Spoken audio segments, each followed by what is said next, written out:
नमस्कार।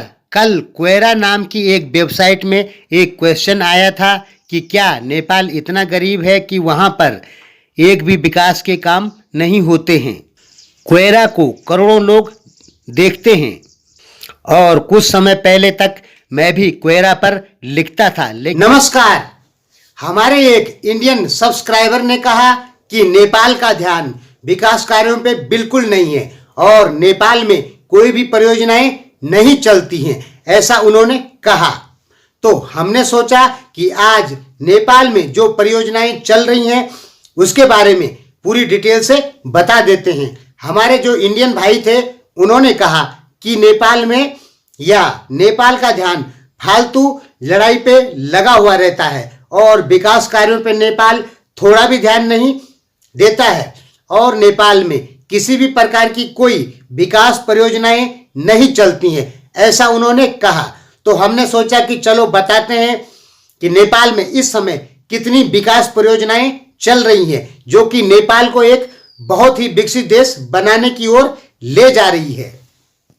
इनमें से कुछ 2-3 परियोजनाएं बन भी गई हैं, यानी जिनको 2021 में बनना था वो 2020 में ही बन गई है और लॉकडाउन के दौरान भी नेपाल में विकास कार्य पूरा हुआ है, यानी विकास हुआ है। लॉकडाउन के दौरान काम बंद नहीं हुआ। जो चाइनीज कंपनियां काम कर रही थी उन्होंने लॉकडाउन के दौरान भी काम किया है।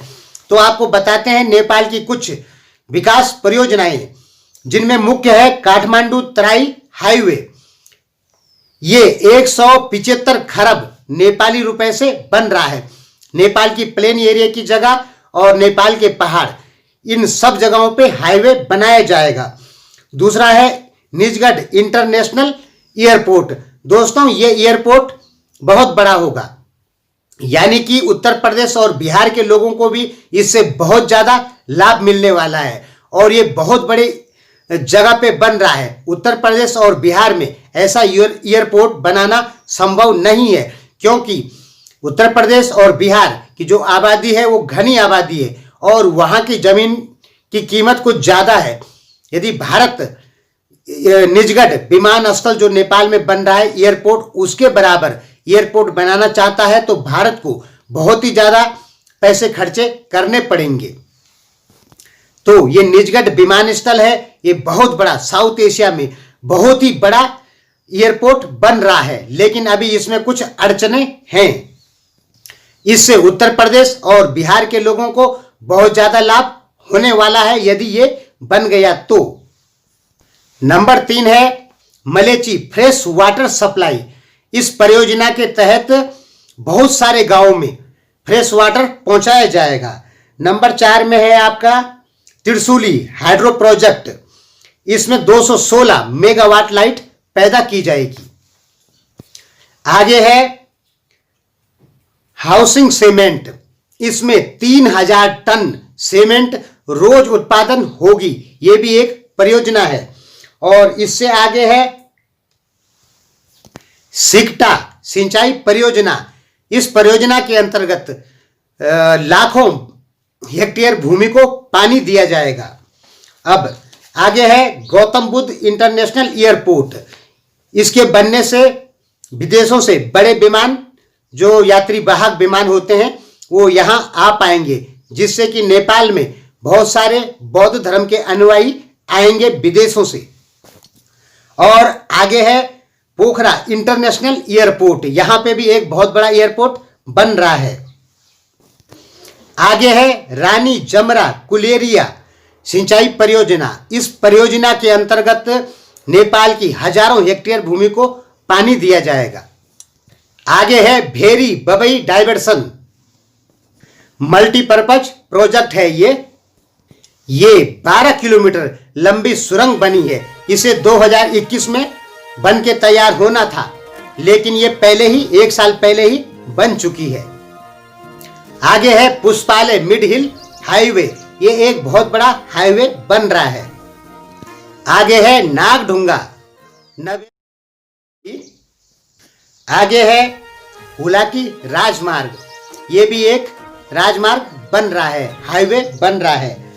आगे है ECO इंडस्ट्रीज पार्क, इसमें चाइना नेपाल मिलके कुछ इंडस्ट्रीज का निर्माण करेंगे।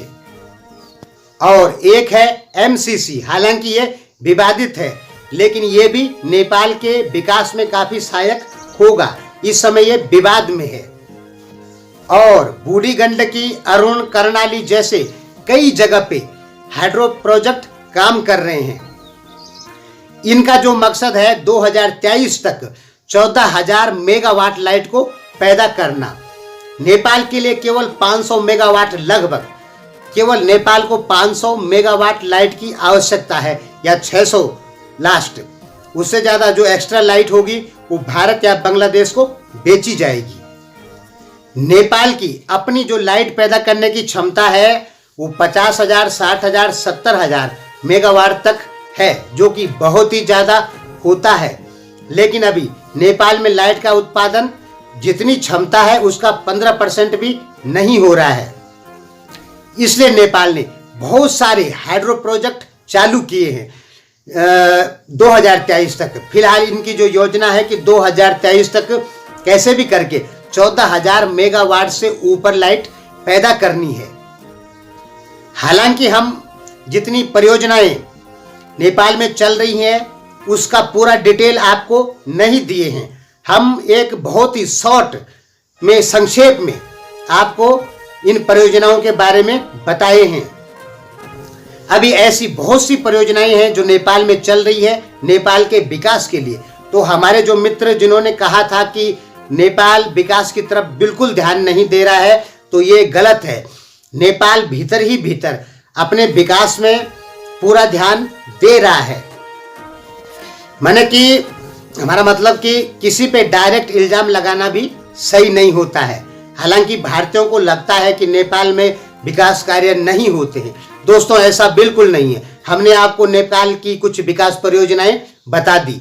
नेपाल में भी विकास कार्य होते हैं और कुछ कुछ विकास कार्य तो वहाँ समय अवधि जो बताई जाती है कि भाई 2 साल में होगा, तो वो लगभग 1.5 साल में ही पूरा हो जाता है। ऐसा है कि नेपाल में भी विकास कार्य होते हैं और उनका भी ध्यान विकास कार्यों की ओर पूरा है।